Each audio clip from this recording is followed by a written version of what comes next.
ఎవడబ్బా సొత్తు కాదురా టాలెంట్ అనే పాట తీరుగానే బీహార్ రాష్ట్రంలో ఓ పిల్లగాడు విమానం తయారు చేసిండు. ఉత్త శేషుడే కాదు, గాలిలకు పక్షి తీరుగా రయ్యమని ఎగిరిండు. చూడుండ్రి ఎట్లా ఆకాశం మంచులకు ఎగిరిపోతున్నదో. ఏ దీంట్లో సుతారం ఏమున్నది? విమానాలు తయారు చేసి చదువు చదివి కావాల్సిన పైసలుంటే ఎవరైనా తయారు చేస్తారు అనుకుంటున్నారు కదా.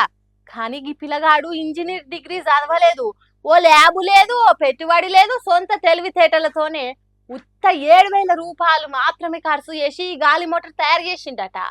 ఏంది 7,000 రూపాయలతోనే వేసిండా? ఏడికన్నా పోదామంటేనే విమాన టికెట్ 10,000 అవుతాయి. అసోంటిది ఉత్త 7,000కి గాలి మోటార్ తయారు చేసుడేంది అనే పరిశాన్లు ఉన్నారట దేశం పబ్లిక్.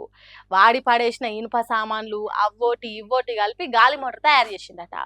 ఓ నీ తెలివి సాలగుండా, పెద్ద చదువులు చదవకుంటేనే ఆకాశంలోకి ఎగిరినవంటే అదే ఇంజనీరింగ్ చదువులు చదువుంటే ఇంకేం తయారు చేసేటోన్వో అని పరిశాన్ అవుతున్నారట.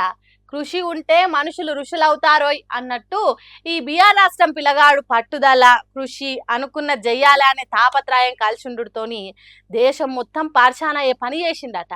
కాబట్టి చదువుకు చేసే పనికి సంబంధం ఉండదు అనేది చెప్పకనే చెప్పిండు బీఆర్ పిల్లగాడు. మరి మనం కూడా ఓ సలాం కొడదాం పిల్లగాని టాలెంట్. ఏమంటారు?